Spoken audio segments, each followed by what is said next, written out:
안녕하십니까. 대통령 비서실장 강훈식입니다. 중동 지역 위기 구조로 현지에 체류 중인 우리 국민들의 안전과 민생에 직접 영향을 주는 에너지 수급에 대한 우려가 이어지고 있습니다.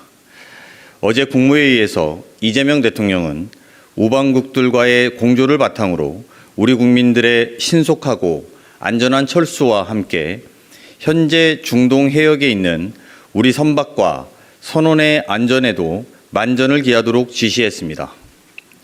대통령 지시에 따라 중동 지역 내 핵심 우방국인 UAE와 즉각적인 협의에 착수하였습니다. UAE는 지역 내 긴장 상황을 직접 경험하고 있는 어려운 상황 속에서도 대한민국을 배려한 특별한 지원을 결정하였습니다. 먼저 UAE에 체류 중인 우리 국민들의 귀국 지원과 관련된 사안입니다.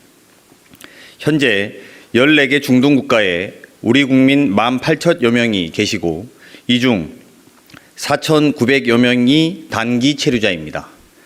특히 단기 체류자 중에서 약 3,500명이 항공편 취소로 인해 UAE와 카타르에 머물면서 귀국을 기다리고 있는 상황입니다.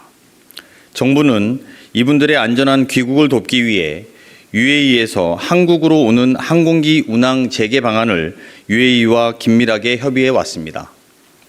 어제 UAE 한국 전담 인사이자 제 카운터파트인 칼둔 행정청장에게 우리 국민들의 안전한 귀국을 지원해 줄 것을 요청했고, 이어 양국 외교장관의 추가 협의를 위한 통화를 진행했습니다. 어젯밤 늦게 UAE 민항기 운행 재개가 최종 확정되었고, 지금 우리 국민을 태운 에미레이트 항공의 대형 여객기가 두바이를 출발하여 한국으로 들어오는 중입니다. 오늘 저녁 7시 반경이면 인천공항에 착륙할 것으로 예상됩니다. 이어서 아부다비에서 출발하는 에티하드 항공 여객기는 내일부터 운항이 재개될 것으로 예상하고 있습니다. 대한항공 전세기도 추가 투입해서 최대한 조속한 시일 내에 우리 국민들을 모두 모셔올 수 있도록 UAE와 협의를 계속해 나가겠습니다. 다음으로 UAE로부터 원유를 도입하게 되었다는 반가운 소식도 전해드리고자 합니다. 현재 호르무즈 해협은 완전히 봉쇄되어 있는 상황입니다. 언론에서 보도하고 있는 바와 같이 다수의 유조선, 화물선이 호르무즈 해협 인근에서 해협 통과를 대기하고 있습니다. 우리가 도입하는 원유의 70%가 호르무즈 해협을 통과하기 때문에 어제 15시부로 정부는 자원안보 위기경보 관심 단계를 발령했습니다. 이재명 대통령 지시에 따라 칼둔 행정청장과 원유 도입 방안을 협의하였고 총 600만 배럴 이상의 원유 긴급 도입이 확정되었습니다.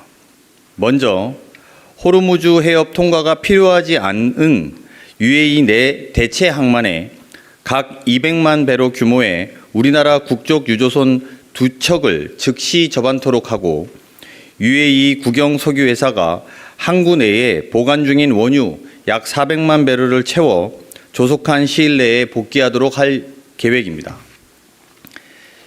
이번 유조선 2척 이외에도 대체 항만을 통한 원유 도입을 지속 확대해 나갈 예정입니다. 더불어 UAE가 우리나라에 보관 중인 공동 비축 물량 중 200만 배럴은 우리가 원한다면 언제든지 제공할 수 있다는 약속을 받았습니다. 우리나라 일일 소비량의 2배가 넘는 600만 배럴 이상의 규모의 UAE 원유 긴급 도입은 에너지 수급 안정화는 물론이고 최근 과도하게 반응하고 있는 유가 안정화에도 기여할 것입니다. 이번 UAE 원유 긴급 도입은 양국 간 전략 경제 협력의 결실입니다.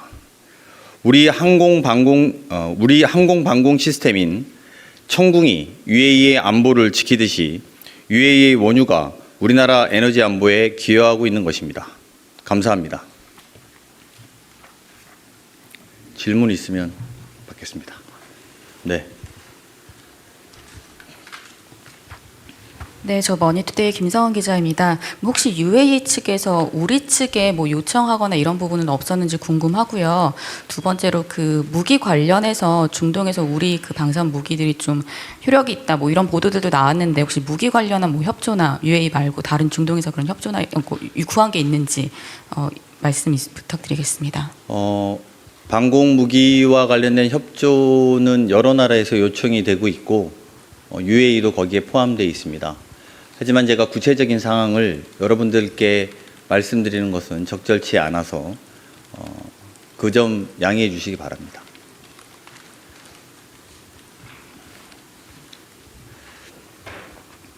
예, 시장님 안녕하십니까? 저 한국일보 이성택입니다. 이게 지금 그 중동 그 상황 관련해서 여러 그 비행기들이 잘 안 다니는 이유 중에 하나가 안전 문제도 있을 것 같은데, 항공기로 우리 국민들 이렇게 모시고 오시는 것도 중요하긴 한데 항공기가 떴을 때 이제 위험이 좀 있을 가능성도 있을 것 같은데 이런 안전 부분은 어떻게 좀 확보가 됐는지 하나 궁금하고요. 이제 그 원유를 확보하셨다 그랬는데 국민들이 지금 체감하기에 주유소나 이런 기름값이 굉장히 비싸다고 느끼고 있고 대통령님께서도 여러 대책을 지시했는데 좀 체감하기에 언제쯤 이 기름값이 좀 잡는 거를 목표로 좀 하시는지 그것도 한 가지 좀 궁금합니다. 네, 항공 폐쇄 지금 UAE 항공공항 항공 자체가 폐쇄되어 있었는데 그 폐쇄된 공간에서 UAE 국적기 2대를 하루에 우리나라에 열어준다는 것은 그 자체로 의미가 있다고 생각합니다. 안전 문제는 당연히 UAE가 같이 보장할 것으로 생각해 주셔도 무방하다 이렇게 봅니다. 다만 그쪽 지역이 전시 사항이라서 모든 것이 확신하다 뭐 이렇게 말씀드리는 건 조심스러운 부분이 없지는 않습니다. 두 번째로 원유 관련해서 소위 말해서 기름값 관련해서 말씀 주셨는데 오늘 아마 이 시간에 관계부처가 대책회의를 하고 있는 것으로 알고 있습니다. 보통 원유 가격이라는 것이 오르고 나면 현지에서 가격이 오르고 나면 2주 있다가 반영되는 것이 맞습니다. 시스템 자체가 그렇게 되어 있는데요. 원유가 오르자마자 바로 기름값이 올랐기 때문에 국민들이 불편함을 느끼고 어제 그 불편함에 대해서 대통령께서 지적하셨습니다. 이에 따라서 지금 이 시간에 관계부처 대책회의가 열리고 있다는 점으로 대답을 대신하고자 합니다.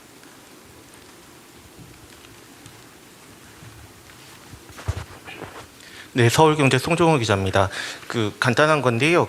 지금 7시 30분에 인천공항에 착륙하게 되는 두바이에서 출발하는 비행기 안에 이 국민이 몇 명이 타고 있는 건지가 궁금해서요. 그리고 앞으로 이제 지금 18,000명이 있다고 말씀을 하셨는데 차례대로 하면은 어떤 순서로 어떻게 이제 마지막까지 이제 귀국을 하게 되는지가 궁금합니다. 타고 계신 분들에 대해서 확인을 일일이 먼저 하지는 못했습니다. 그건 UAE 항공사의 협조까지 받아야지 저희가 확인할 수 있는데요. 아마 대다수 우리 국민들이 계신 것으로 알고 있다. 이 정도로 답변 드릴 수 있을 것 같고요. 그리고 이게 아까 말씀드렸던 아부다비에서 뜨는 비행기하고 두바이에서 뜨는 비행기 하면 이게 한 번 이동할 때 1,000명 정도가 이동 가능하고 이것과 별도로 저희가 또 다른 전세기를 투입하기 때문에 인원은 더 하루 기준으로 인원이 1,몇백 명 정도 될 것이다 이렇게 보시면 될 것 같고요. 지금 단기 체류자가 3,500명이라고 말씀드려서 이 부분들의 답답함은 좀 수일 내에 좀 해결되지 않을까 이렇게 전망하고 있습니다. 더 없으신가요? 네. 네, 실장님 뉴시스 임경록입니다. UAE에서 제공하기로 한 600만 배럴이 이게 국내에 제공이 됐을 때 어느 정도의 안정 효과가 있는지 좀 구체적으로 말씀해 주시면 좋겠습니다. 그리고 지금 원유 가격이 많이 상승을 했는데 UAE에서 무상 제공하는 것은 아닐 것 같아서 재원 확보는 좀 어떻게 마련하셨는지 이 부분도 질문 드립니다. 일단 600만 배럴로 우리나라 에너지 수급 상황이 개선되냐 이런 질문으로 이해됩니다. 현재 우리나라는 IEA 기준으로 208일, 즉 7개월분에 해당되는 석유를 비축하고 있습니다. 그래서 단기적으로 에너지 수급 위기가 발생될 우려는 크지 않다. 이렇게 답변 드릴 수 있고요. 다만 사태가 장기화될 때 수급 위기가 발생되지 않도록 대체적인 공급 방안을 동시에 확대해 나가고 방법을 찾아 나가고 있다. 이렇게 답변 드릴 수 있을 것 같습니다. 답변 다 됐나요? 가격이라고 하시면 그 시장 가격대로 아마 정리가 됩니다. 네. 또 네. 네, 저 TV조선의 최민식입니다. 오늘 대통령께서 그 수보위에서 7대 비정상이고 규정하시고 요걸 국정 과제로 좀 제시를 해주셨는데, 국정 과제요? 예, 이게 집권 2년차 맞아서 어떤 정부의 그 운영 목표나 이런 걸 새로 세팅한 거라고 보면 될지, 어떤 계기로 오늘 7가지 과제가 꼽혔는지 여기 좀 궁금합니다. 그건 뭐 국정 과제 내지는 뭐 7개 집중 과제 이렇게 보시는 건 좀 과도한 해석이어서요. 그렇게는 안 보셔도 될 것 같습니다. 기간에 많이 강조해 왔던 부분들에 대해서 다시 환기시켰다 이렇게 해석해 주시면 될 것 같고요. 그 문제 또한 비정상을 정상화하는 데 있어서 노력을 게을리하지 말라라고 하는 대통령의 말씀이었다라고 해석해 주시는 게 옳을 것 같습니다. 예, 아시아경제님 최영입니다. 2가지 질문 드릴 텐데요. 그 이전에는 군용기 도입까지도 검토를 하고 있는 걸 보도를 받고 했는데, 관련해서 그 긴급한 상황은 이 정도로 긴급한 상황은 아닌 것으로 판단해도 되는 것인지 일단 여쭤보고요. 두 번째는 그 UAE와의 원유 도입을 확정을 했는데 이외에 원유 공급처 다변화를 위해서 혹시 노력을 별도로 하고 있는지, UAE 이외에 협의하고 있는 국가는 있는지 좀 궁금합니다. 지금 뭐 제가 그 나라를 다 말씀드리는, 일단 뒤에 거부터 말씀드리면 나라를 다 말씀드리는 것은 적절치 않은 것 같습니다. 왜냐하면 지금은 이제 또 원유를 수급하는 게 국가 간의 경쟁처럼 되어 있어서 우리나라가 어디를 통해서 어떤 걸 노력하고 있다라는 말씀을 드리는 것에 조심스러운 점은 양해가 되실 거라고 생각합니다. 하나 앞에 부분 질문을 제대로 못 들어서요. 다시 한번 말씀해 주시겠습니까? 이전에 군용기까지 도입을 한다 뭐 이런 얘기가 있었는데, 그분들을 모셔오기 위한 군용기요.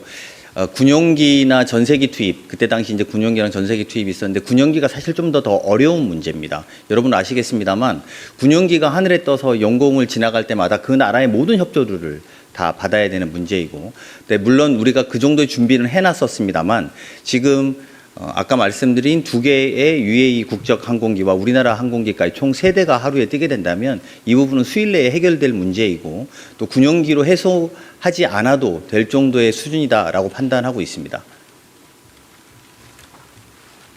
네, 더 없으시면 하나만 마지막으로 받고 갈까요? 예, 시장님 SBS 강민우입니다.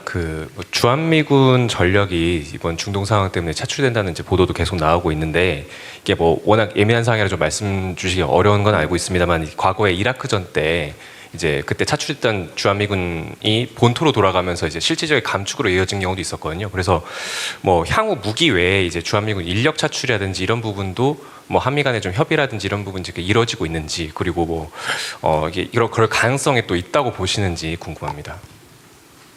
이거는 제가 답변드리기 매우 제한되는 부분이 많습니다. 아시겠습니다만 미국의 입장도 있고 제가 또 아는 내용을 다 말하는 것이 적절하지 않을 수 있다고 생각이 들어서요. 다만 미국과 한국의 주한미군에 관련된 긴밀한 협의는 늘 있는 일이고 또 앞으로도 계속될 거라는 정도로 답변을 드리도록 하겠습니다. 네, 더 없으면 마치고 돌아가겠습니다. 고맙습니다.